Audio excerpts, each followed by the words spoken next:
Hello guys, welcome to our channel. आज हम class 11th के बायोलॉजी का chapter anatomy of flowering plant का लेक्चर नंबर 3 करने जा रहे हैं, जहां पर हम आज द टिश्यू सिस्टम समझेंगे। क्या आप समझेंगे द टिश्यू सिस्टम? और इसके प्रीवियस लेक्चर में हमने पढ़ लिया था जाइलम एंड फ्लोएम को। ठीक है, तो यहाँ पर अब हम नई एनसीईआरटी में जहाँ से टॉपिक दिए हुए हैं वहां से स्टार्ट करने जा रहे हैं टिश्यू सिस्टम से। ठीक है, तो सबसे पहले जैसे कि हमने पहले ही टिश्यू का मतलब समझ लिया है। टिश्यू क्या होता है? ग्रुप ऑफ द सेल जो कॉमन होने चाहिए, ओरिजिन में जो कॉमन होने चाहिए, फंक्शन में और स्ट्रक्चर में और मे नॉट बी सेम। ठीक है, उनका स्ट्रक्चर जो है वो सेम हो भी सकता है और नहीं भी हो सकता। अब अगर हम बात करें टिश्यू सिस्टम की, तो on the basis of location कि प्लांट के अंदर उस टिश्यू की लोकेशन कहाँ है, वो किस जगह पर प्रेजेंट है, उसका स्ट्रक्चर और उसका फंक्शन जो है वो डिसाइड होता है। जैसे कि तुम मान लो हमारी स्किन का लोकेशन कहाँ है, बाहर की तरफ, तो उसका स्ट्रक्चर और उसका फंक्शन उसी हिसाब से डिसाइड होता है। जैसे कि अगर हम बात करें हमारे स्किन की, तो बाहर की तरफ प्रेजेंट है, उसकी लोकेशन कहाँ है, एकदम बाहर की तरफ, तो उसका फंक्शन क्या होता है, प्रोटेक्शन का काम करती है। ठीक है, वैसे ही हमारे प्लांट के अंदर हमारे टिश्यू की लोकेशन कौन सी है, उस बेसिस पे उसका स्ट्रक्चर होता है और उसी बेसिस में उसका क्या होता है, फंक्शन होता है। तो हम लिखेंगे कि on the basis of location, structure and function of the tissue decide। ठीक है, on the basis of the location structure and function जो होता है वो टिश्यू का डिसाइड हो जाता है कि इसका स्ट्रक्चर क्या होगा और इसका फंक्शन क्या होगा। और on the basis of the structure की टिश्यू की जो सेल्स है उनका स्ट्रक्चर कैसा है और उसकी लोकेशन कैसी। हमारे पास 3 टाइप के टिश्यू आते हैं, that is the epidermal tissue, दूसरा हमारा होता है ग्राउंड टिश्यू या फिर जिसे हम कहते हैं फंडामेंटल टिश्यू सिस्टम, और तीसरा हमारा आता है वैस्कुलर या फिर कंडक्टिंग टिश्यू सिस्टम। ठीक है, तो हम लिखेंगे कि on the basis of structure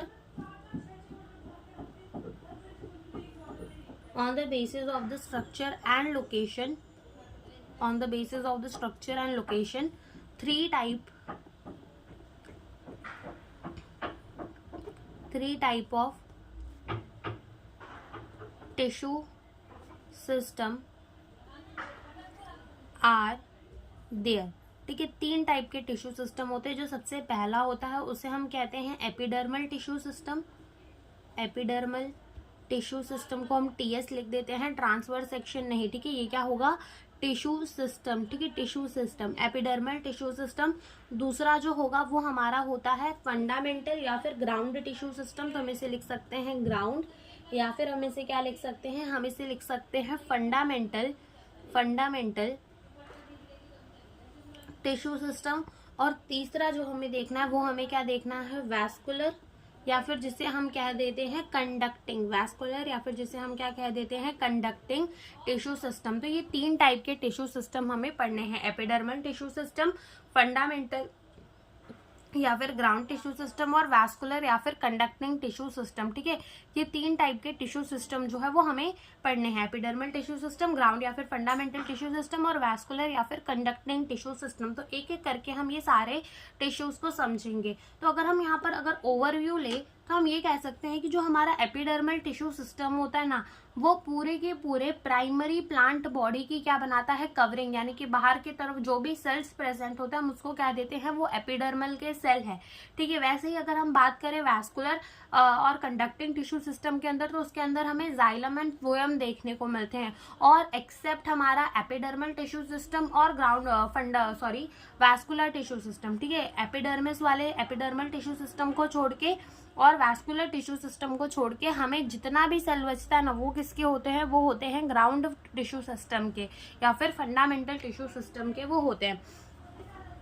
तो हम एक एक करके समझते हैं। सबसे पहला जो हम समझेंगे वो हम क्या समझेंगे, एपिडर्मल टिश्यू सिस्टम। ठीक है, क्या समझेंगे? Epidermal tissue system. तो जो ये एपिडर्मल के सेल्स होते हैं, एपिडर्मल टिश्यू सिस्टम, तो ये क्या बनाते हैं ना, जितनी भी outer most covering, outer most यानी कि सबसे बाहर वाली सेल की लेयर होती है जो कि पूरे प्लांट को कवर करती है, जो सबसे बाहर वाली सेल की लेयर होती है जो कि पूरे प्लांट को कवर करती है, रूट में भी, स्टेम में भी, लीफ में भी, वही क्या होती है, उसकी एपिडर्मिस होती है। क्या होती है? उसकी एपिडर्मिस होती है। तो हम क्या लिखेंगे?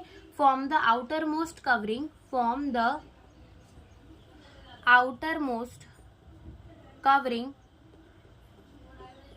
Of whole primary plant body. ठीक है, आउटर मोस्ट कवरिंग बनाती है किसकी? प्राइमरी प्लांट बॉडी की। अब हम ऐसा क्यों कह रहे हैं?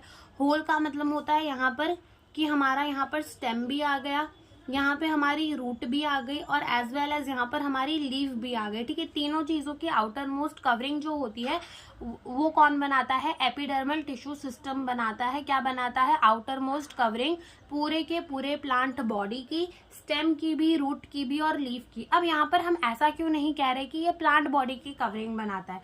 क्योंकि अगर तुम बात करो तो जैसे हमने पहले पढ़ा था कि हमारी सेकेंडरी ग्रोथ का मतलब क्या होता है कि जब हमारी गर्थ बढ़ जाए पेड़ की तो हम क्या कहते हैं? उसके अंदर सेकेंडरी ग्रोथ हुई है। अब मान लो कोई प्लांट है, उसके अंदर सेकेंडरी ग्रोथ हुई है, ठीक है, तो क्या होगा कि उसके जो हमारे स्टेम होंगे ना, स्टेम उसकी कैसी हो जाएगी? वुडी हो जाएगी। ठीक है, उसके बाहर की तरफ क्या आएंगे? बार्क आएंगे। अब बार्क जो है वो एक डेड टिश्यू है। ठीक है, तो वो एपिडर्मल टिश्यू सिस्टम के अंदर नहीं होता। ठीक है, जब भी हमारे प्लांट की सेकेंडरी ग्रोथ होती है तो जो उसके एपिडर्मल टिश्यू होते हैं ना, वो खराब हो जाते हैं। इसलिए हम कहते हैं कि प्राइमरी प्लांट बॉडी, जब हमारा स्टेम भी ग्रीन रहता है, लीफ तो ग्रीन ही रहते हैं, और रूट हमेशा रूट पे, तो जो कवर कर रहा होता है वो क्या बना रहा होता है? Epidermal tissue system. ठीक है, एपिडर्मिस की सेल्स ही उससे क्या कर रही होती है? कवर। लेकिन जब पेड़ के ऊपर बार्क आ जाए, ठीक है, उसका तना एकदम डार्क ब्राउन कलर का हो जाए, तब वहां पर एपिडर्मल सेल नहीं होते। ठीक है, वहां पर एपिडर्मल सेल्स हमें नहीं देखने मिलते। इसलिए हमने कहा कि ये आउटर मोस्ट कवरिंग बनाता है किसकी? प्राइमरी प्लांट बॉडी की। ठीक है, अब हमारे एपिडर्मल टिश्यू सिस्टम के अंदर हमें तीन चीजें देखने को मिलती है। पहले तो हमें देखने को मिलते हैं एपिडर्मल सेल, दूसरा हमें देखने को मिलता है स्टोमेटा, और तीसरा हमें देखने को मिलता है एपिडर्मल अपेंडेजेस, जैसे कि ट्राइकोम्स हो गए और हमारे रूट हेयर हो गए। ये चीजें हमें देखने को मिलती हैं। तो हम यहाँ लिख देते हैं कि एपिडर्मल टिश्यू सिस्टम कॉम्प्राइजेस क्या क्या होता है? सबसे पहला तो इसमें होते हैं एपिडर्मल सेल, दूसरा होता है इसके पास क्या? स्टोमेटा, और तीसरा इसके पास क्या होता है? तीसरा इसके पास होता है ट्राइकोम, या फिर हम कह देते हैं रूट हेयर। लेकिन इसी को हम क्या कहते हैं? इसी को हम कहते हैं एपिडर्मल अपेंडेजेस। ठीक है, क्या कहते हैं? एपिडर्मल अपेंडेजेस, जिसके अंदर हमारे क्या आ जाते हैं? ट्राइकोम्स, या फिर हम क्या कह देते हैं? क्या आ जाते हैं? Root hair. और ट्राइकोम का मतलब होता है स्टेम हेयर। ठीक है, ट्राइकोम का मतलब क्या होता है? स्टेम हेयर और रूट हेयर। ठीक है, ये किस में आ जाते हैं? एपिडर्मल अपेंडेजेस में आ जाते हैं। तो हमने कहा एपिडर्मल टिश्यू सिस्टम क्या बनाता है? आउटर मोस्ट कवरिंग बनाता है पूरे के पूरे प्राइमरी प्लांट बॉडी की। उसके अंदर एपिडर्मल सेल्स होते हैं, स्टोमेटा होते हैं, एपिडर्मल अपेंडेजेस होते हैं, जैसे कि ट्राइकोम यानी कि स्टेम हेयर और अपना रूट हेयर। ठीक है, वो हमें कहाँ देखने को मिल जाता है? वो हमें देखने को मिल जाता है इन द एपिडर्मल अपेंडेजेस। ठीक है, अब हम सबसे पहले यहाँ पर भी हम सबसे पहले किसे समझेंगे? एपिडर्मल सेल को। किसे समझेंगे? एपिडर्मल सेल को। किसे समझेंगे? एपिडर्मल सेल को। ठीक है, तो हम यहाँ पे सबसे पहले किसे समझते हैं? Epidermal cell. ठीक है, तो अगर हम बात करें ये एपिडर्मल सेल्स की ना, तो ये सेल्स जो होते हैं, एक तो ये क्या बनाते हैं? इलोंगेटेड। एक तो ये आउटर मोस्ट कवरिंग बनाते हैं किसकी? प्राइमरी प्लांट बॉडी की। ये इलोंगेटेड होते हैं, यानी कि थोड़े लंबे होते हैं। कॉम्पैक्टली पैक होते हैं। कॉम्पैक्टली पैक का मतलब होता है कि यहाँ पर है ना, हमें इंटरसेल्यूलर स्पेस देखने को नहीं मिलती। और जब हमने पहले पढ़ा था तो हमने कहा था कि यहाँ पर हमें इंटरसेल्यूलर स्पेस नहीं देखने को मिलती। किसके अंदर नहीं देखने को मिलती? अपने एपिडर्मल सेल के अंदर। तो ये वाले जो सेल्स होते हैं ये पैरेनकाइमेटस होते हैं। यूजुअली ये सिंगल लेयर्ड होते हैं और कंटेनर्स होते हैं, और इनमें क्या होता है? एक लार्ज सेंट्रल वैक्यूल होता है, और इनका जो प्रोटोप्लाज्म होता है वो पेरीफेरी में प्रेजेंट होता है। ठीक है, और इनके ऊपर ना एक वैक्सी थिक लेयर प्रेजेंट होती है जिसे हम क्या कह देते हैं, क्यूटिकल कह देते हैं। और ये क्यूटिकल जो है वो हमें रूट में देखने को नहीं मिलते। ठीक है, पहले हम इतनी चीजें इस एपिडर्मल सेल के बारे में समझते हैं।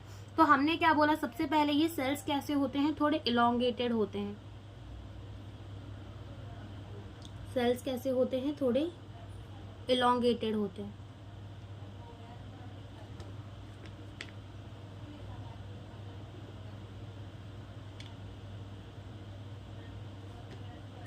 ठीक है, तो इसके सेल्स थोड़े कैसे बनाए हमने, इलोंगेटेड बनाए। ठीक है, इलोंगेटेड के साथ साथ ये सेल्स जो होते हैं ना वो थोड़े कैसे होते हैं, कॉम्पैक्टली पैक होते हैं। ठीक है, तो यहाँ पर भी देखो हमने कैसे बनाया, थोड़ा कॉम्पैक्टली, यानी थोड़ा पास पास में है ये सेल। ठीक है, इनमें क्या होती है, लार्ज सेंट्रल वैक्यूल होती है और आजू बाजू में इनका क्या भरा हुआ होता है, प्रोटोप्लाज्म भरा हुआ होता है। ठीक है, तो हम क्या लिखेंगे, सबसे पहले ये सेल्स कैसी है, थोड़ी इलोंगेटेड है। ठीक है, दूसरी बात ये कैसी है, कॉम्पैक्टली पैक्ड है, कॉम्पैक्टली पैक्ड है। ठीक है, ये कॉम्पैक्टली पैक्ड है और इलोंगेटेड है। ये चीज हमें डायग्राम को भी देख के समझ में आ रही है कि ये सेल्स जो होते हैं वो थोड़े इलोंगेटेड होते हैं, कॉम्पैक्टली पैक्ड होते हैं। ठीक है, और ये क्या बनाते हैं, आउटर मोस्ट कवरिंग बनाते हैं। ठीक है, तो हम लिखेंगे form outer most covering of primary plant body. ठीक है, आउटर मोस्ट कवरिंग बनाते हैं किसकी, प्राइमरी प्लांट बॉडी की। दूसरी बात ये क्या होते हैं, ये होते हैं पेरेनकाइमेटस। हमने पहले पेरेनकाइमा के सेल्स को पढ़ा था कि वो लिविंग सेल्स होते हैं, थिन सेलुलोसिक सेल वॉल होती है, स्मॉल इंटरसेलुलर स्पेस यहाँ पर प्रेजेंट हो भी सकता है, नहीं भी हो सकता है। ये क्या बनाती है, major part of the plant body बनाती है, कोई भी शेप में ये हो सकती है। ठीक है, ये सारी चीजें हमने पढ़ी थी पेरेनकाइमा के बारे में। तो ये जो हमारे एपिडर्मल सेल्स भी होते हैं ना, ये भी कैसे होते हैं, पेरेनकाइमेटस। कैसे होते हैं, पेरेनकाइमेटस। तो ये भी बात हम लिख देंगे, ये कैसे होते हैं, पेरेनकाइमेटस होते हैं। ठीक है, इनके अंदर हमें ना लार्ज सेंट्रल वैक्यूल देखने को मिलता है, लार्ज सेंट्रल वैक्यूल देखने को मिलता है। और जो इनका प्रोटोप्लाज्म है या फिर जिनका जो साइटोप्लाज्म है वो हमें कहाँ देखने को मिलता है, साइड में देखने को मिलता है। तो हम लिखेंगे कि स्मॉल अमाउंट ऑफ साइटोप्लाज्म।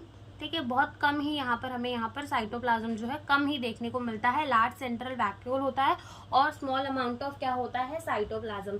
अब क्या होता है कि कभी कभी ये जो एपिडर्मल सेल्स होते हैं ना, ये कवर्ड होते हैं एक पतली सी एक वैक्सी लेयर से। ठीक है, एक वैक्सी लेयर से ये कवर होते हैं जिसे हम कहते हैं क्यूटिकल। क्या कहते हैं, क्यूटिकल। और ये जो क्यूटिकल है ना, ये काम क्या करता है, ये वाटर के लॉस को रोकता है। ठीक है, वाटर के लॉस को रोकता है। तो जैसे समझ लो कि ये हमारे क्या है, एपिडर्मल के सेल है। तो इनके ऊपर क्या प्रेजेंट होगी, इनके ऊपर प्रेजेंट होगी क्या, क्यूटिकल, एक वैक्सी लेयर प्रेजेंट होगी जिसे हम क्या कहेंगे, क्यूटिकल। ठीक है, तो मान लो ये हमने क्या बनाया है, क्यूटिकल बनाया है, दैट इज एक वैक्सी लेयर बनाई है। तो हम यहाँ पे लिख देंगे कि यहाँ पर हमें क्या देखने को मिल सकता है, हमें देखने को मिल सकता है एक वैक्सी लेयर। ठीक है, जिसे हम क्या कहते हैं, क्यूटिकल कहते हैं। बट ये जो क्यूटिकल होती है ये क्या होती है, एब्सेंट इन रूट। ठीक है, रूट के अंदर देखने को नहीं मिलती। अभी सबसे पहले तो हम ये समझते हैं कि ये हमें रूट के अंदर देखने को क्यों नहीं मिलती। ठीक है, तो सबसे पहले हम ये जानेंगे कि ये जो वैक्सी लेयर है यानी कि ये जो क्यूटिकल है ये हमें स्टेम और लीफ के ऊपर देखने को क्यों मिलती है। क्योंकि क्यूटिकल का काम होता है, देखो ये एक तो वैक्सी लेयर है। ठीक है, वैक्सी लेयर है तो ये क्या करती है, वाटर के लॉस को रोकती है। ठीक है, वाटर को आर पार आने जाने नहीं देती। ठीक है, तो क्यूटिकल का काम क्या होता है, प्रिवेंट लॉस ऑफ वाटर। ठीक है, यही क्या होता है, क्यूटिकल का काम होता है कि पानी के लॉस को वो रोकती है। ठीक है, अब हमने बोला कि ना ये कहाँ हमें देखने को मिलती है, प्रेजेंट इन स्टेम। ठीक है, और लीफ। ठीक है, कहाँ प्रेजेंट होती है, स्टेम और लीफ में। लेकिन ये रूट के अंदर क्यों नहीं प्रेजेंट होती। तो जैसे कि हमने पढ़ा था morphology of the flowering plant के अंदर कि रूट का काम क्या होता है, रूट का काम होता है वाटर एंड मिनरल को एब्जॉर्ब करना फ्रॉम द सॉइल। ठीक है, लेकिन अगर तुमने रूट के ऊपर ही ये क्यूटिकल को चढ़ा दिया तो क्या रूट पानी को एब्जॉर्ब कर पाएगा, नहीं कर पाएगा। तो ऐसे में क्या प्लांट जिंदा रहेगा, नहीं रहेगा। इस वजह से ये रूट के ऊपर नहीं प्रेजेंट होता। तो ये क्यों एब्सेंट होता है रूट के ऊपर, because root absorb water and mineral from soil. ठीक है, रूट को ना पानी मिट्टी में से ये सारी चीजें खींचनी पड़ती हैं, इस वजह से ये रूट के ऊपर नहीं प्रेजेंट हो सकता। ठीक है, तो ये हमने पढ़ लिया। क्यूटिकल जो होते हैं वो किसमें एब्सेंट होते हैं, रूट के ऊपर एब्सेंट होते हैं। तो हमने क्या बोला, जो हमारे एपिडर्मल सेल्स होते हैं इलोंगेटेड होते हैं, कॉम्पैक्टली पैक्ड होते हैं, आउटर मोस्ट कवरिंग बनाते हैं प्राइमरी प्लांट बॉडी की। पेरेनकाइमेटस होते हैं, इनके पास लार्ज सेंट्रल वैक्यूल होता है और स्मॉल अमाउंट ऑफ साइटोप्लाज्म, एक वैक्सी लेयर होती है इनके ऊपर जिसे हम कहते हैं क्यूटिकल। क्यूटिकल जो है वो वाटर के लॉस को प्रिवेंट करता है, तो प्रेजेंट होता है स्टेम और लीफ के ऊपर, लेकिन रूट के ऊपर नहीं प्रेजेंट होता, क्योंकि रूट को एब्जॉर्ब करना पड़ता है वाटर एंड मिनरल, कहाँ से, फ्रॉम द सॉइल। तो ये हमारा हो गया एपिडर्मल सेल। अब सेकंड हमने क्या देखना है, यहाँ पर स्टोमेटा को देखना है, लेकिन स्टोमेटा से पहले हम यहाँ पर क्या पढ़ेंगे, एपिडर्मल अपेंडेजेस पढ़ेंगे। क्या पढ़ेंगे, एपिडर्मल अपेंडेजेस। जैसे कि हमने ये बनाया, ठीक है, इसके ऊपर सेल के ऊपर एक स्ट्रक्चर बनाया। ठीक है, तो ये क्या है, एपिडर्मल सेल के ऊपर ये जो हमने एक इलोंगेटेड स्ट्रक्चर बनाया, ये क्या है, ये एपिडर्मल अपेंडेजेस है, जिसके बारे में अभी हम आगे समझेंगे। ठीक है, ये क्या है, एपिडर्मल अपेंडेज है, जिसे हम अभी आगे समझते हैं। तो अब हम पढ़ते हैं किसे, एपिडर्मल अपेंडेजेस को। एपिडर्मल अपेंडेजेस, ठीक है, एपिडर्मल अपेंडेजेस। तो यहाँ पर हमें दो देखने को मिलती हैं एपिडर्मल अपेंडेजेस। एक तो हमें क्या देखने को मिलती है, एक हमें देखने को मिलती है स्टेम हेयर, जिसे हम क्या कहते हैं, ट्राइकोम। क्या कहते हैं, ट्राइकोम कहते हैं। ठीक है, क्या कहते हैं, ट्राइकोम। ठीक है, तो ये भी बात हम लिखते हैं यहाँ पर, ट्राइकोम। और एक हमें देखने को मिलते हैं क्या, रूट हेयर, जिसका कुछ स्पेसिफिक नाम जो है वो नहीं दिया हुआ।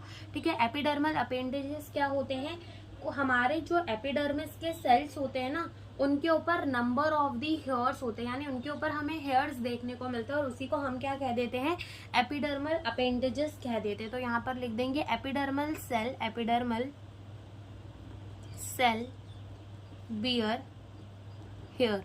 ठीक है, वही हमारे क्या हो जाते हैं, वही हमारे हो जाते हैं एपिडर्मल अपेंडेजेस। ठीक है, तो देखो अगर हम बात करें, जैसे कि मान लो ये हमने सेल स्टेम की क्या बनाई है, एपिडर्मिस। ठीक है, स्टेम की क्या बनाई है हमने, यहाँ पर एपिडर्मिस बनाई है। किसकी एपिडर्मिस बनाई है हमने, स्टेम की एपिडर्मिस बनाई है।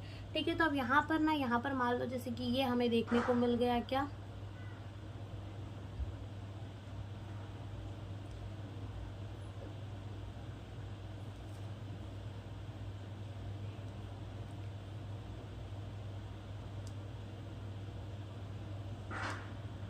तो ये हमने स्टेम की एपिडर्मिस बना ली, और यहीं पे हम रूट की एपिडर्मिस बना देते हैं।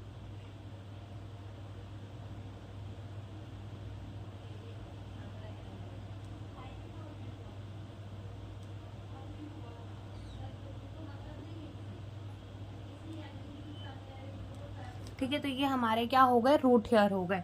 ओके, तो अगर हम देखें कि हमारे जो स्टेम में थे, स्टेम के एपिडर्मल सेल्स थे, वहां पर क्या है, एपिडर्मल हेयर है, जिसे हम क्या कहेंगे, ट्राइकोम कहेंगे।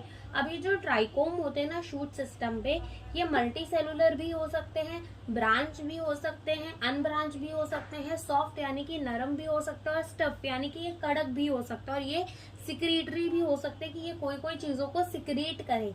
ठीक है, और ये ट्राइकोम किस चीज में हेल्प करते हैं, वाटर के लॉस को प्रिवेंट करते हैं। हमने क्या क्या बोला, सबसे पहले हमने कहा कि जो ट्राइकोम है इन द शूट सिस्टम, ये कैसे हो सकते हैं, ये होते हैं हमारे यूजुअली मल्टी सेलुलर। कैसे होते हैं, यूजुअली हमारे ये कैसे होते हैं, मल्टी सेलुलर। तो पहला पॉइंट हम यही लिखेंगे कि ये यूजुअली क्या होते हैं, हमारे मल्टी सेलुलर होते हैं। ठीक है, मल्टी सेलुलर होते हैं। ठीक है, और साथ ही साथ ये ब्रांच भी हो सकते हैं, ब्रांच्ड, और ये अनब्रांच भी हो सकते हैं, अनब्रांच। ठीक है, ब्रांच भी हो सकते हैं, अनब्रांच भी हो सकते हैं, सॉफ्ट भी हो सकते हैं, ये स्टिफ भी हो सकते हैं, यानी कि कड़क भी हो सकते हैं। ठीक है, और ये क्या हो सकते हैं, ये सिक्रीटरी भी हो सकते हैं। ठीक है, may be secretory, may be secretory भी हो सकते हैं।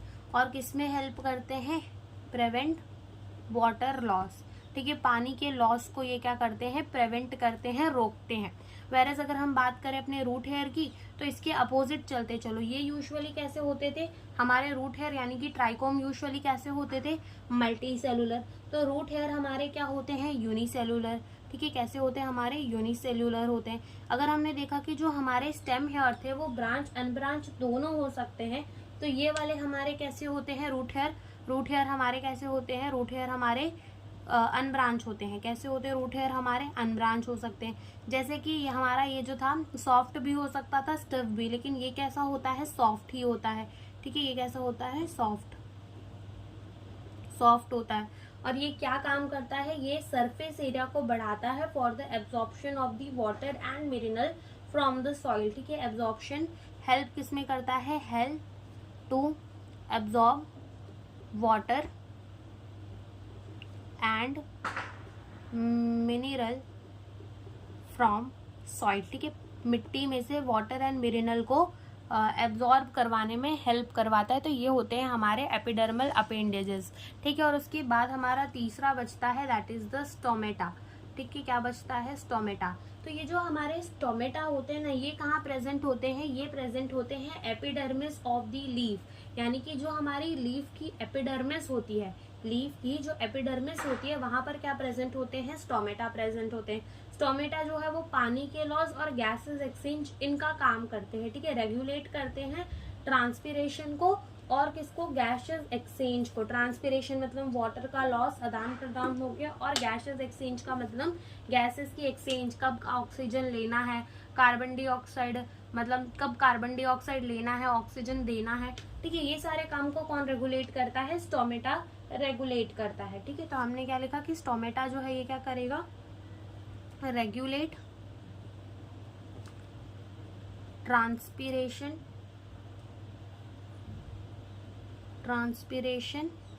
एंड गैसेस एक्सचेंज,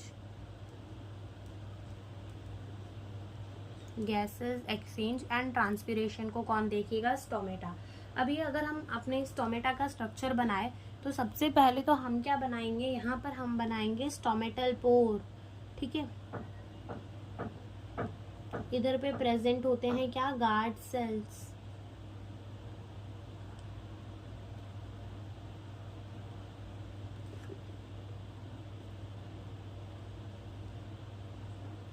और यहाँ पे प्रेजेंट होते हैं सब्सिडरी सेल।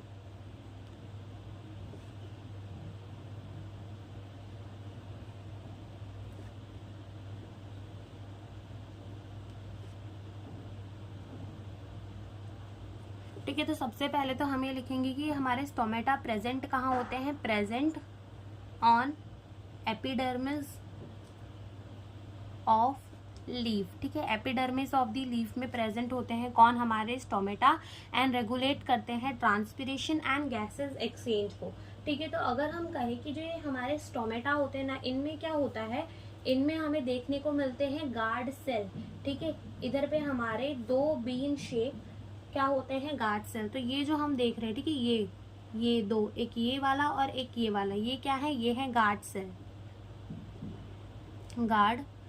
जो कि कैसे होते हैं, बीन शेप होते हैं। ठीक है, कैसे होते हैं, बीन शेप्ड होते हैं। कौन होते हैं बीन शेप्ड, हमारे गार्ड सेल जो होते हैं वो बीन शेप होते हैं, और ये इनक्लोज्ड करते हैं किसे, स्टोमेटल पोर को। स्टोमेटल पोर क्या है, ये जो जगह है, ठीक है, ये जो जगह है ये क्या है, हमारी स्टोमेटल पोर है। तो हम ये लिखेंगे कि ये और क्या करते हैं, इनक्लोज स्टोमेटल पोर। ठीक है, ये इनक्लोज्ड करते हैं किसे, स्टोमेटल पोर को। किसे इनक्लोज्ड करते हैं, स्टोमेटल पोर को। तो अगर तुम देखो कि ये जो अंदर वाली साइड होती है ना, ये जो होती है ये थिक होती है, ये कैसी होती है, थिक होती है। और ये जो बाहर वाली साइड होती है गार्ड सेल की, ये थिन होती है, यानी कि ये कैसी होती है, पतली होती है। कैसी होती है, पतली होती है। तो हम क्या लिखेंगे, ये जो गार्ड सेल है इसकी आउटर वॉल और इसका इनर वॉल, ये चीज हमें देखनी है, आउटर वॉल और इसके इनर वॉल। ठीक है, आउटर वॉल और इसके इनर वॉल को देखना है। तो अगर हम बात करें इसके आउटर वॉल की, यानी कि ये है इसका आउटर वॉल, ये कैसा होता है, थिन होता है। वेरएज अगर हम बात करें इसके इनर वॉल की, तो ये कैसा होता है, थिक होता है, यानी कि इसका जो इनर वॉल है वो कैसा होता है, मोटा होता है। ठीक है, कैसा होता है, मोटा होता है, यानी कि ये कैसा होता है, थिक होता है। ठीक है, अब गार्ड सेल जो है वो क्या करवाते हैं, opening and closing of the stomatal pore. इनका काम क्या होता है, opening and closing of stomatal pore. ठीक है, तो ये जो बीच में हमें दिख रहा है ये क्या है, ये है स्टोमेटल पोर। स्टोमेटल पोर, तो इस स्टोमेटल पोर को कब खोलना है, कब बंद करना है, ये काम कौन करवाते हैं, गार्ड सेल। ठीक है, स्टोमेटल पोर को कब खोलना है, कब बंद करना है, ये काम भी कौन करवाता है, गार्ड सेल कराते हैं। कौन करवाता है, गार्ड सेल। और कभी कभी क्या होता है कि कुछ आजू बाजू के सेल्स, ठीक है, कुछ किसके आजू बाजू के सेल, जो हमारे गार्ड सेल है उनके आजू बाजू के कुछ एपिडर्मल सेल स्पेशलाइज हो जाते हैं अपने स्ट्रक्चर के अंदर। ठीक है, स्पेशलाइज हो जाते हैं अपने स्ट्रक्चर के अंदर, शेप के अंदर, यानी शेप और साइज चेंज कर देते हैं। और उन्हीं को हम क्या कहते हैं, उन्हीं को हम कहते हैं क्या, सब्सिडरी सेल। क्या कहते हैं हम उनको, सब्सिडरी सेल्स। क्या कहते हैं हम उनको, सब्सिडरी सेल्स कहते हैं। तो ये भी हम लिख देंगे कि some epidermal cell specialized in shape and size, उन्हीं को हम क्या कहेंगे, उन्हीं को हम कहेंगे सब्सिडरी सेल। क्या कहेंगे, सब्सिडरी सेल कहेंगे। ठीक है, तो ये हो गए हमारे क्या, सब्सिडरी सेल। अब ये जो हमारे गार्ड सेल्स होते हैं ना, इनमें हमें क्या देखने को मिलता है, इनमें हमें देखने को मिलता है क्लोरोप्लास्ट। क्या देखने को मिलता है, इनके ऊपर हमें क्लोरोप्लास्ट देखने को मिलता है। तो ये भी हम लेबल कर देते हैं कि ये क्या है, क्लोरोप्लास्ट है। क्लोरोप्लास्ट हो गए ये हमारे। ठीक है, ये क्या हो गए हमारे, क्लोरोप्लास्ट हो गए। और यहीं पे आजू बाजू में जो है, इसी के आजू बाजू जो हमें और सेल्स देखने को मिलेंगे वो हमारे कौन से सेल्स होंगे, वो हमारे होंगे एपिडर्मल सेल। ठीक है, वो हमारे क्या होंगे, एपिडर्मल सेल। क्या होंगे, वो हमारे एपिडर्मल सेल होंगे। ठीक है, तो ये बात हो गई हमारे स्टोमेटा की।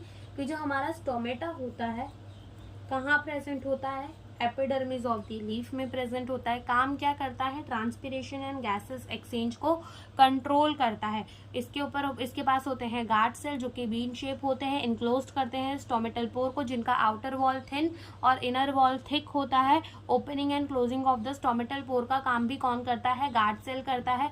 ठीक है, फिर उसके बाद हमने देखा कि कुछ एपिडर्मल सेल जो है वो स्पेशलाइज हो जाते हैं अपने शेप एंड साइज के अंदर, उनको हम कहते हैं सब्सिडरी सेल। और गार्ड सेल में हमें और क्या देखने को मिलता है, क्लोरोप्लास्ट भी देखने को मिलता है। ठीक है, तो ये जो हमारे गार्ड सेल है along with the subsidiary cell, ठीक है, जो हमारा गार्ड सेल है along with the subsidiary cell and stomatal pore, ये हमारे क्या बनाते हैं, ये बनाते हैं हमारा स्टोमेटल अपरेटस। क्या बनाते हैं, स्टोमेटल अपरेटस। तो पहले गार्ड सेल को 1 नंबर दे दो। ठीक है, दूसरा नंबर किसे दे दो, स्टोमेटल पोर को, और तीसरा नंबर दे दो किसे, हमारे सब्सिडरी सेल को। तो 1 + 2 + 3 ये तीनों मिलकर हमारा क्या बनाते हैं, स्टोमेटल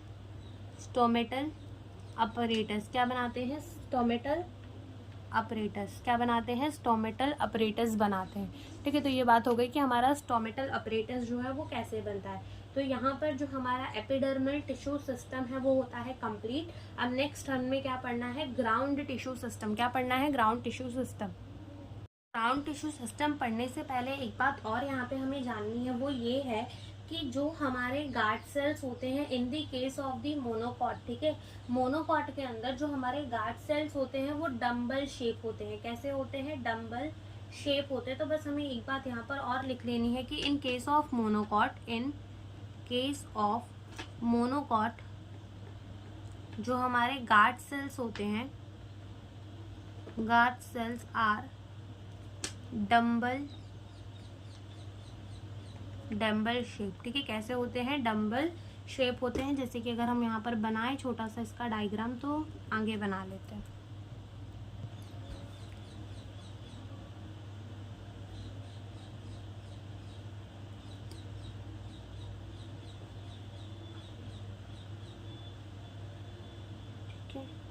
तो ये कैसे हो गए, थोड़े डम्बल शेप हो गए, जिसमें अगेन इनर वॉल कैसी होती है, थिक होती है, और आउटर वॉल कैसी होती है, थिन होती है। इसके भी आजू बाजू हमें क्या देखने को मिलेंगे, सब्सिडरी सेल्स देखने को मिलेंगे। यहाँ पर भी हमें क्या देखने को मिलेंगे, सब्सिडरी सेल्स देखने को मिलेंगे। ठीक है, तो ये कैसा है, डम्बल शेप।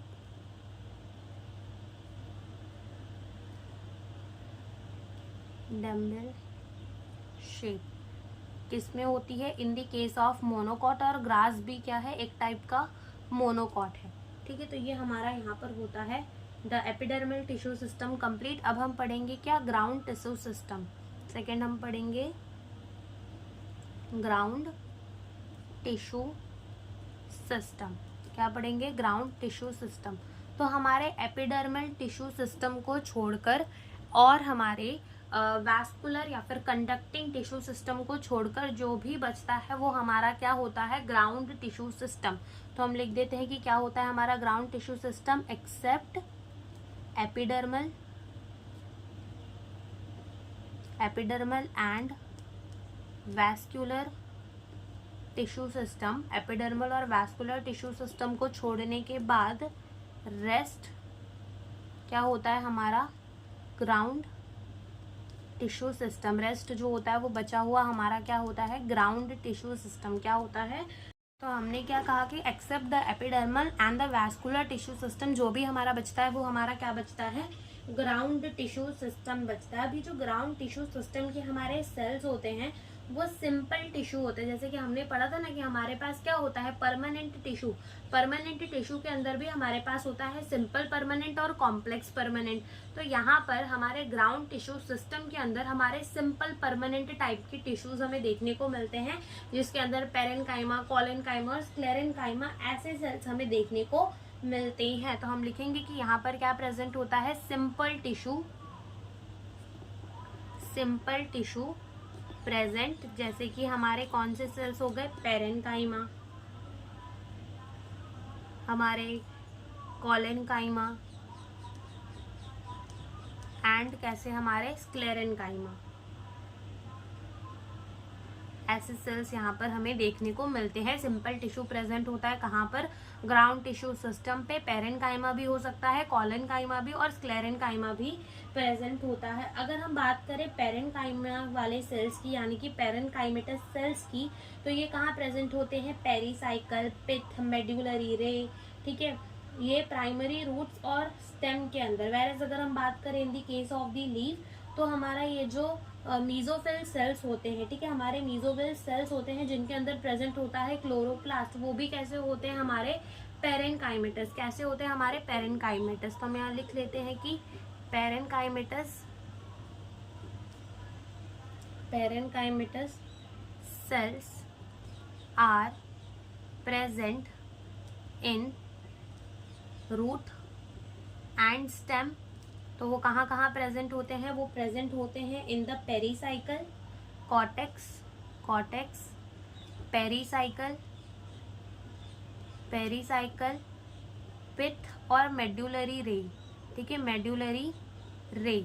और in the case of leaf, in leaf ये कहाँ प्रेजेंट होते हैं, in mesophyll cells, mesophyll cell हमारे कौन से होते हैं, मीजोफिल सेल्स होते हैं हमारे पेरेन्काइमेटस। तो अब यहाँ पर आप लोग को ये नहीं समझ में आ रहा होगा कि कॉर्टेक्स क्या होता है, पेरीसाइकल क्या होता है, पिथ क्या होते हैं, मेड्यूलरी रे क्या होते हैं। तो जब हम पढ़ेंगे अपने डाइकॉट और मोनोकॉट रूट को, डाइकॉट और मोनोकॉट स्टेम को, तब हमें ये बातें समझ में आ जाएंगी। लेकिन एक बार हम फिर भी यहाँ पर इसे समझ लेते हैं कि कहाँ पर कॉर्टेक्स प्रेजेंट होता है, कहाँ पर पेरीसाइकल, कहाँ पे पिथ, कहाँ पर मेड्यूलरी रे। तो एक बार हम वो सारी चीज़ों को यहाँ पर भी समझ लेते हैं। जैसे कि मान लो सबसे बाहर की तरफ, जैसे कि मान लो ये एक पेड़ है, ठीक है, ये क्या है, एक पेड़ है। अभी यहाँ पर हम स्पेसिफिक नहीं बना रहे कि हम रूट का बना रहे हैं कि स्टेम का, हम एक जनरल सा जो है यहाँ पर क्रॉस सेक्शन बता रहे हैं। तो मान लो जैसे कि ये क्या है, एक पेड़ है। तो जब तुम इस पेड़ को ऊपर से काटोगे, ठीक है, तो जब तुम काटोगे तो क्या तुम्हें ये पेड़ ऊपर से ऐसे गोल दिखेगा जब तुम इसको ऊपर से देखोगे, ठीक है। काटा तुमने पहले पेड़ को, फिर तुमने इसको कहाँ से देखा, एकदम ऊपर से देखा। कहाँ से देखा, ऊपर से देखा, तो क्या तुम्हें ये ऐसा सर्कल सा दिखेगा, बिल्कुल दिखेगा।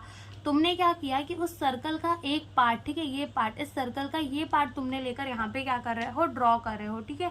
तो ये बात याद रखना। तो सबसे पहली बात, ये मान लो प्राइमरी प्लांट है, ठीक है, कैसा प्लांट है, प्राइमरी प्लांट है जो हरा भरा है। तो इसके ऊपर क्या प्रेजेंट होंगी, एपिडर्मल सेल्स प्रेजेंट होंगी। तो बना दो यहाँ पर एपिडर्मल सेल।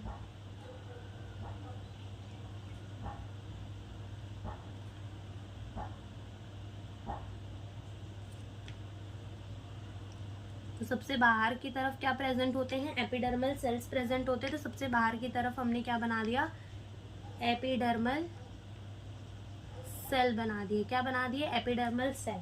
अब ये एपिडर्मल सेल्स के नीचे ही, एपिडर्मल सेल्स के नीचे ही हमारे कुछ कोलेनकाइमेटस सेल्स होते हैं, जिसे हम क्या कहते हैं, जिसे हम कहते हैं हाइपोडर्मिस, ठीक है। एपिडर्मिस के नीचे ही हमारे को क्या देखने को मिलता है, हमें देखने को मिलता है हाइपोडर्मिस। क्या देखने को मिलता है हमें, हाइपोडर्मिस। तो यहाँ पर भी हम बनाते हैं, हम हाइपोडर्मिस बनाते हैं अब यहाँ पे।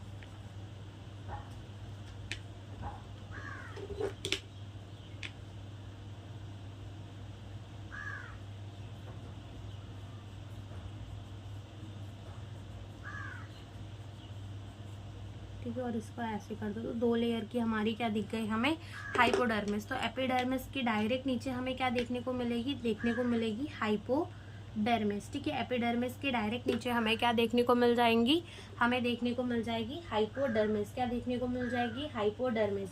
अब हाइपोडर्मिस के तुरंत बाद, ठीक है, हाइपोडर्मिस के तुरंत नीचे हमें क्या देखने को मिलेगा, हमें देखने को मिलेगा कॉर्टिकल कॉर्टेक्स, ठीक है। हमें क्या देखने को मिलेगा, कॉर्टेक्स के सेल्स। तो ये यहाँ पर पूरे यहाँ तक क्या भरे हुए हैं, पूरे कॉर्टिकल सेल्स ही भरे हुए हैं, ठीक है। तो हम इसको क्या कह देते हैं, हम इसको कह देते हैं कि ये हमारी जो यहाँ से यहाँ तक हो गई, ये हमारी क्या हो गई, कॉर्टिकल लेयर। क्या हो गई, ये हमारी कॉर्टिकल लेयर, क्योंकि यहाँ क्या भरा है, यहाँ पे भरा है हमारा कॉर्टेक्स, ठीक है। क्या प्रेजेंट है, कॉर्टेक्स।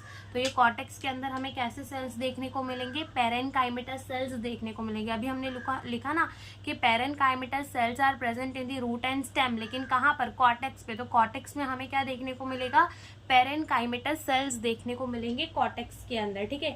फिर कॉर्टिकल लेयर जैसे ही खत्म होती है तो यहाँ पर एक सेल की लेयर आती है, जिसे हम क्या कहते हैं, जिसे हम कहते हैं एंडोडर्मिस। क्या कहते हैं, जिसे हम एंडोडर्मिस, ठीक है। तो यहाँ पर हम भी बना लेते हैं एंडोडर्मिस को।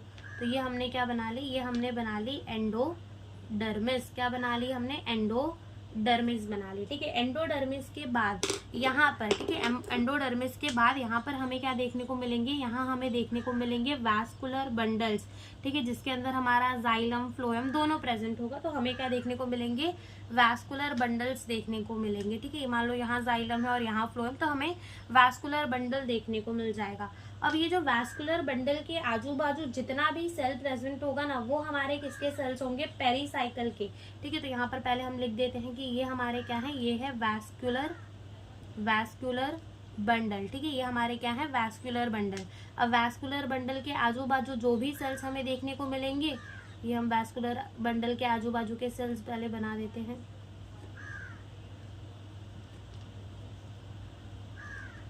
ठीक है, तो ये हमने वैस्कुलर बंडल के आजू बाजू के क्या कर दिए, सेल्स बना दिए। तो ये जो वैस्कुलर बंडल के आजू बाजू के सेल्स थे, ये क्या हो गए, ये हो गए हमारे पेरीसाइकिल के सेल। कौन से सेल्स हो गए, पेरीसाइकिल के सेल। और अंदर की तरफ कुछ सेल्स प्रेजेंट होंगे, जिसे हम क्या कहेंगे कि ये कौन से सेल्स है, ये पित्त के सेल है। कौन से सेल है, पित्त के सेल्स है, ठीक है। तो अगर तुम देखो तो ये है तुम्हारी क्या, ये है तुम्हारी एपिडर्मल सेल, फिर तुम्हारी hypodermis, then cortical layer, then endodermis. फिर एंडोडर्मिस के बाद तुम्हें क्या देखने को मिलेगा, तुम्हें देखने को मिलेगा वैस्कुलर बंडल, और वैस्कुलर बंडल के आजू बाजू के सेल पेरीसाइकिल होंगे, और अंदर की तरफ क्या प्रेजेंट होगा, पित्त। तो जैसे अभी हमने कहा कि हमें पेरेनकाइमेटस सेल्स जो है वो कहाँ देखने को मिलेंगे, कॉर्टेक्स में पेरेनकाइमेटस सेल्स होता है, पेरीसाइकिल में पेरेनकाइमेटस सेल्स होते हैं, पित्त में पेरेनकाइमेटस सेल्स होता है, और मेड्यूलरी रे भी जो होती है वो हमारे पेरेनकाइमेटस सेल्स की ही मिलकर बनी हुई होती है। जब हम आगे difference between the dicot, monocot, ये सारी चीजें देखेंगे तब वहां पर हम मेड्यूलरी रे को भी पढ़ेंगे, तो वहां पर हमें वो चीज भी समझ में आ जाएगी। और ऐसे ही पत्तों में हमारे ना मीजोफिल सेल्स प्रेजेंट होते हैं, और वो भी हमारे कैसे होते हैं, पेरेनकाइमेटस होते हैं। तो यहाँ पर हमारा होता है ग्राउंड टिश्यू सिस्टम कंप्लीट। और अब हम पढ़ेंगे किसे, वैस्कुलर टिश्यू सिस्टम को। ठीक है, तो अब हम वो स्टार्ट करते हैं। तो अब हम पढ़ेंगे the vascular tissue system, the vascular tissue system. तो ये जो हमारा वैस्कुलर टिश्यू सिस्टम होता है ना, इसके अंदर हमारे कॉम्प्लेक्स टिश्यू प्रेजेंट होते हैं। तो यहाँ पर हम क्या लिखेंगे, कॉम्प्लेक्स टिश्यू प्रेजेंट। ठीक है, यहाँ पे क्या प्रेजेंट होता है, कॉम्प्लेक्स टिश्यू प्रेजेंट होता है। और कॉम्प्लेक्स टिश्यू भी क्या होता है हमारा, जाइलम एंड क्या होता है, फ्लोएम। ठीक है, जाइलम एंड फ्लोएम जो है ये हमारे क्या होते हैं, complex tissue, complex permanent tissue जो हमने पढ़ा था। ठीक है, अब ये जो जाइलम एंड फ्लोएम है ये साथ में मिलकर क्या बनाते हैं, वैस्कुलर बंडल बनाते हैं। ठीक है, जाइलम एंड फ्लोएम, ठीक है, together they constitute the vascular bundle. ठीक है, साथ में मिलकर ये क्या बनाते हैं, वैस्कुलर बंडल बनाते हैं। क्या बनाते हैं, वैस्कुलर बंडल बनाते हैं। अब ये वैस्कुलर बंडल भी ना हमें दो टाइप के देखने को मिल सकते हैं। एक हमें देखने को मिलता है ओपन वैस्कुलर बंडल, और एक हमें देखने को मिलता है क्लोज्ड वैस्कुलर बंडल। क्या बोला मैंने कि हमें वैस्कुलर बंडल दो टाइप के देखने को मिलेंगे, open vascular bundle and close vascular bundle. तो हम यहाँ पर देखते हैं वैस्कुलर बंडल दो टाइप के, एक होगा ओपन, इसको हम वी भी लिख देते हैं, यानी कि vascular bundle, open vascular bundle. और एक हमें क्या देखने को मिलेगा, क्लोज्ड वैस्कुलर बंडल। अब इनका नाम ऐसे क्यों रखा गया है, open vascular bundle and close vascular bundle. Open vascular मतलब बंडल का मतलब होता है they are open for the secondary growth. ठीक है, ये सेकेंडरी ग्रोथ के लिए ओपन होते हैं, तो इनका नाम क्या हो जाता है, ओपन वैस्कुलर बंडल।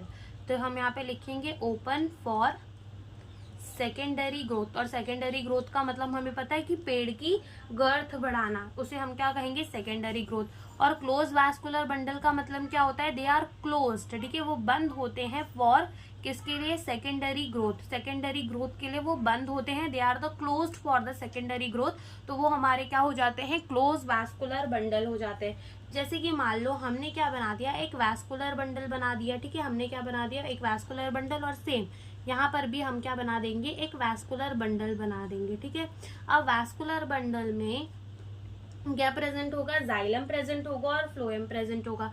तो मान लो यहाँ पर हमारा जाइलम प्रेजेंट है, यहाँ पे क्या प्रेजेंट है, फ्लोएम। अगेन यहाँ पर क्या प्रेजेंट है, जाइलम प्रेजेंट, और यहाँ पे क्या प्रेजेंट है, फ्लोएम प्रेजेंट है। अब सेकेंडरी ग्रोथ जो है वो करवाता कौन था, कैम्बियम। ठीक है, कैम्बियम के जो सेल्स होते थे वो क्या करवाते थे, सेकेंडरी ग्रोथ करवाते थे।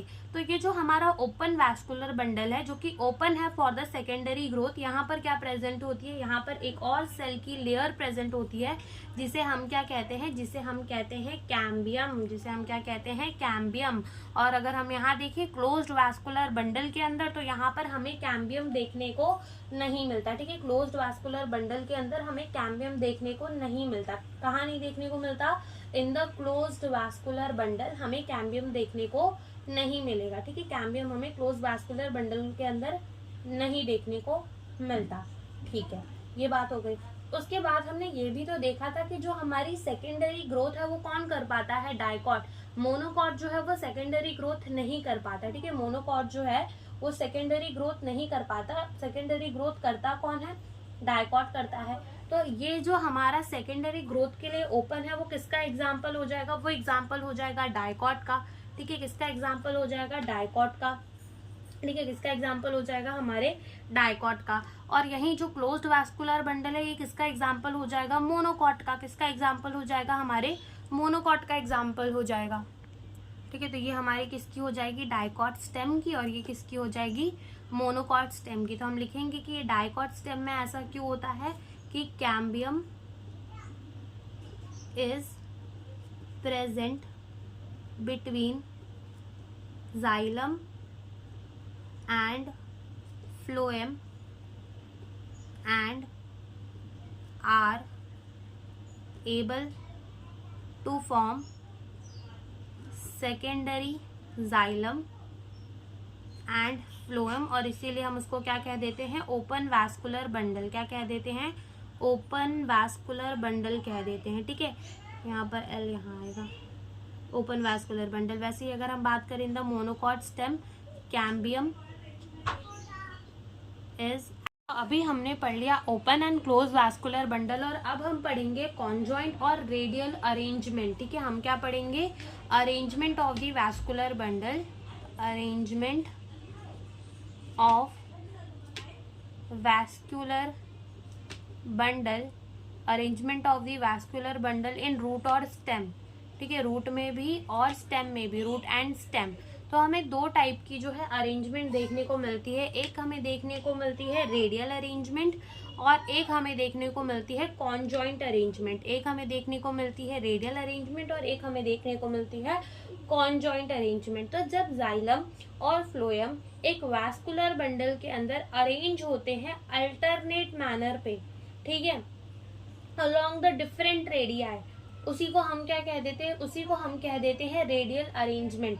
इसका मतलब क्या, जैसे कि समझो ये क्या है, हमारा एक रूट है। ठीक है, रूट को हम ऊपर से देख रहे हैं काट के। ठीक है, तो मान लो ये हमने ऐसे कैसे बना दिया, गोल बना दिया। अब क्या होगा, यहाँ पर हमने कहा जाइलम और फ्लोएम जो है वो अरेंज होंगे अल्टरनेट मैनर पे, यानी कि यहाँ पर हमें देखने को क्या मिल जाएगा, यहाँ हमें देखने को मिल जाएंगे ऐसे, ऐसे और ऐसे। ठीक है, ये हमें क्या देखने को मिल जाएंगे, जाइलम, और फ्लोएम यहाँ, यहाँ, यहाँ और यहाँ, यहाँ हमें क्या देखने को मिल जाएगा, फ्लोएम। यानी कि phloem xylem, phloem xylem, phloem xylem, phloem xylem, यानी कि ये अरेंज है कैसे, अल्टरनेट मैनर पे। और अलोंग द डिफरेंट रेडियाई का मतलब क्या होता है, जैसे कि समझो, एक सेकेंड ना, तो रेडियल अरेंजमेंट का मतलब होता है कि जाइलम और फ्लोएम जो है वो अरेंज होंगे अल्टरनेट मैनर में और अलोंग द डिफरेंट रेडियाई। तो तुम देखो तो यहाँ पर ये वाले जो है ये हमारे क्या है, ये हमारे हैं जाइलम और ये हमारे हैं क्या, फ्लोएम। तो पहले देखो यहाँ पर क्या है, phloem then xylem, phloem then xylem, phloem then xylem, ये कैसे अरेंज है, अल्टरनेट मैनर पे अरेंज है। और अलोंग द डिफरेंट रेडियाई का मतलब, इस रेडियाई अगर तुम यहाँ से एक लाइन खींचोगे तो ये इसकी रेडियस होगी, इस रेडियस में प्रेजेंट है जाइलम, इस रेडियस में जाओगे तो इस रेडियस में प्रेजेंट है फ्लोएम, इस रेडियस में जाओगे तो प्रेजेंट है जाइलम। तो यही टाइप के अरेंजमेंट को हम क्या कहते हैं, रेडियल अरेंजमेंट। तो हम लिख देते हैं कि when xylem and phloem are arranged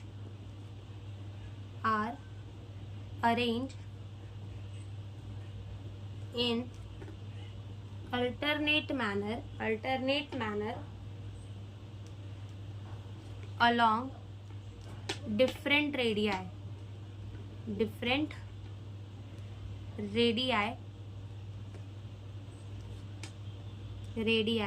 इसी को हम क्या कहते हैं, रेडियल अरेंजमेंट। और ये radial arrangement are for radial, are for root, are for radial, are for root. ठीक है, तो ये रेडियल अरेंजमेंट हमें कहाँ देखने को मिलती है, सीन इन रूट। ठीक है, ये हमें कहाँ देखने को मिलेगी, रूट्स के अंदर रेडियल अरेंजमेंट देखने को मिलेगी। कॉन्जॉइंट अरेंजमेंट क्या होता है कि जब हमारे जाइलम एंड फ्लोएम एक ही वैस्कुलर बंडल, मतलब जाइलम एंड फ्लोएम मिलकर क्या बनाते हैं, वैस्कुलर बंडल।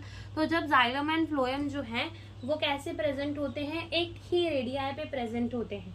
इसका मतलब क्या, पहले हम यहाँ लिख देते हैं कि xylem and phloem, xylem and हमारा जो फ्लोएम होता है, ठीक है, आर जॉइंटली सिचुएटेड। जॉइंटली का मतलब साथ में, जॉइंटली सिचुएटेड,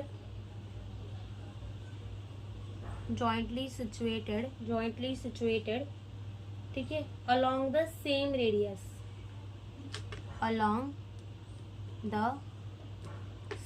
रेडियस, उसी को हम क्या कह देते हैं, कॉन्जॉइंट टाइप का रेडियल अरेंजमेंट। यानी कि समझना, जैसे कि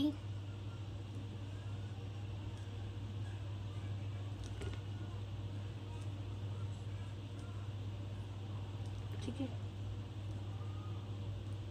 यहाँ पर हमारे जाइलम एंड फ्लोएम जो है वो कैसे अरेंज होंगे, जॉइंटली अरेंज होंगे। यानी कि यहाँ पर हमारा फ्लोएम, यहाँ जाइलम, यहाँ फ्लोएम, यहाँ जाइलम, यहाँ फ्लोएम, यहाँ जाइलम, यहाँ फ्लोएम, यहाँ जाइलम। ठीक है, यहाँ फ्लोएम, यहाँ जाइलम, यहाँ फ्लोएम, यहाँ जाइलम। और अलोंग द सेम रेडियस का मतलब क्या होता है कि अगर तुम ये रेडियस खींचो तो तो यहाँ पे भी जाइलम प्रेजेंट है, फ्लोएम प्रेजेंट है। यहाँ खींचो तो यहाँ पर भी जाइलम प्रेजेंट है, फ्लोएम प्रेजेंट है। तो ये टाइप की अरेंजमेंट क्या होती है, हमारी कॉन्जॉइंट टाइप की अरेंजमेंट होती है, जो कि हमें किसके अंदर देखने को मिलती है, इन स्टेम और लीफ। ठीक है, स्टेम और लीफ के अंदर हमें कैसी अरेंजमेंट देखने को मिलती है, हमें देखने को मिलती है कॉन्जॉइंट टाइप की अरेंजमेंट। ठीक है, तो हमने यहाँ से फिर से एक बार वैस्कुलर सिस्टम को पढ़ लेते हैं। हमने कहा कि जो हमारा वैस्कुलर टिश्यू सिस्टम होता है उसके अंदर हमारे कॉम्प्लेक्स टिश्यू प्रेजेंट होते हैं, xylem and phloem, and xylem and phloem together यानी साथ मिलकर क्या बनाते हैं, vascular bundle. Open vascular bundle and close vascular bundle. जो हमारे ओपन वैस्कुलर बंडल होते हैं वो ओपन होते हैं फॉर द सेकेंडरी ग्रोथ, यानी कि उनपे प्रेजेंट होता है कैम्बियम। जो हमारे क्लोज वैस्कुलर बंडल होते हैं तो वहां पर कैम्बियम नहीं प्रेजेंट होता between the xylem and the phloem, and they are closed for the secondary growth, इसलिए उनका नाम क्या हो जाता है, क्लोज्ड वैस्कुलर बंडल, जो कि हमें मोनोकॉट के केस में क्लोज्ड वैस्कुलर बंडल ही देखने को मिलते हैं, और डाइकॉट के अंदर हमें देखने को मिलते हैं ओपन वैस्कुलर बंडल। फिर हमने कहा रेडियल अरेंजमेंट होती है कॉन्जॉइंट। रेडियल अरेंजमेंट में क्या होता है, जब हमारे जाइलम और फ्लोएम जो हैं अरेंज होते हैं अल्टरनेट मैनर पे और डिफरेंट रेडियाई पे, तो हम उसको कहते हैं रेडियल अरेंजमेंट है, जैसे कि हमें रूट के अंदर देखने को मिलता है। और जब हमारे जाइलम एंड फ्लोएम साथ में प्रेजेंट होते हैं अलोंग द सेम रेडियाई, हम कहते हैं कॉन्जॉइंट टाइप की अरेंजमेंट है, जो कि हमें कहाँ देखने को मिलेगा, स्टेम में और लीफ में। सो यहाँ पर हमारा आज का लेक्चर होता है खत्म। नेक्स्ट लेक्चर में हम difference between the dicot and monocot root देखेंगे। So thank you for watching the video.